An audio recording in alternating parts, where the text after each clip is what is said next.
Salam dostlar, bugünkü videomuz Azərbaycan vs Türkiyə YouTube haqqındadır. Əvvəlcə kanalıma abunə olub video like atın, sonra keçək videomuza. Bildiyiniz kimi bir nəfərin ağlına bir dənə YouTube fikir gəlsə, o videonu çəksə, o videonu kopyalayan insanlar çox olacaq. Məsələn, sizin ağlınıza bir video fikri gəlir, o videonu çəkirsiniz. Sizin o videonuz çox yaxşı tutsa, həmin videonu başqa ölkədən, başqa insanlar da çəkir. Məsələn, ən çox çəkilən video dairədən son çıxan kazanır. YouTube'da ən az o videodan 100 dənə var. Türkiyədə bu videonu ən birinci Enes Batur çəkdi, sonra bu video Azərbaycana da gəldi. Bugün daireden en son çıkan büyük ödülü kazanır oynuyoruz. Çok basit değil mi? Hoş gəlmisiniz. Bugün hər kəsin sevimlisi olan dairə videosunu çəkimi. Mən alqış. Hamınıza salam, dairədən son çıxan qazanaraq xoş gəlmisiniz. Eyni videonu kopyalayıb yapışdırıblar elə bil, amma nə isə, İlkin Feyziyevə çox böyük hörmətim var. Onsuz da videonu çəkməmişdən əvvəl, əgər sənin ağlına bir video fikir gəlibsə, onu səndən əvvəl çəkən mütləq olmalıdır. Bizdə də Reizes kanalı var. Reizes kanalının çəkdiyi videolar fake kanalının videolarına çox oxşardı. Məsələn, mənim Qaçı Life videom.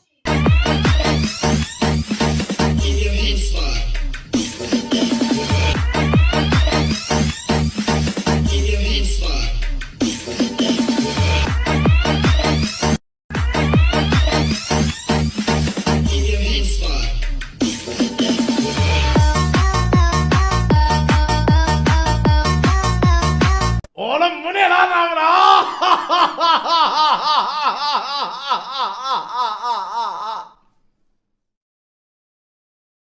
Salam dostlar, bugünkü videom Mal Qaçı Life haqqındadır. Bir oyun varmış. Ben de bu oyunu çok yakın bir zamanda öğrendim. Bu oyunda karakterinizi kişiselleştirebiliyorsunuz. Hatta kendi tiyatro oyununu yaratabiliyorsunuz. 2 tane erkek karakter yaratıp bunları birlikte yaşatabilirsiniz veya dövüştürebilirsiniz. Hatta öpüştürebilirsiniz bile. Kısacası oyunun ucu o kadar açık ki size verdiği imkanların yarattığı bazı dezavantajlar da olabilir.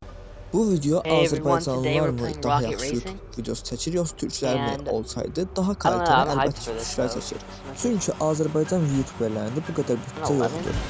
Bizdə hələ ən çox abunəsi olan YouTuber izləyicisi, amma onun da videolarını görürsünüz.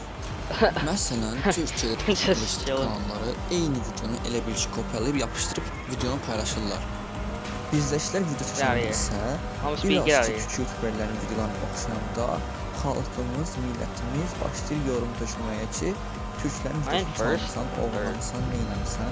Bu hər şey təklə düz deyil. There we go. Türkiyənin də ən böyük YouTuber Enes Batur idi, onun belə çəkdiyi videolar kopya idi.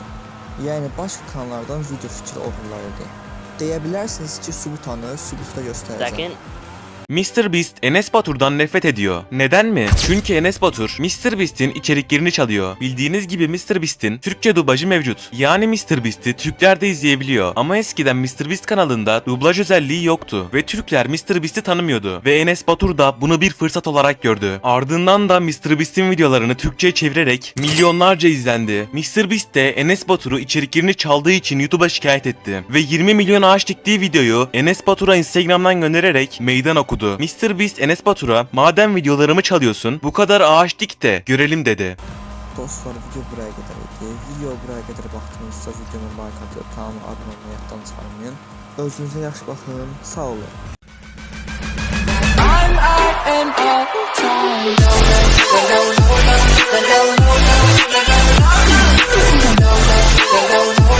Hello.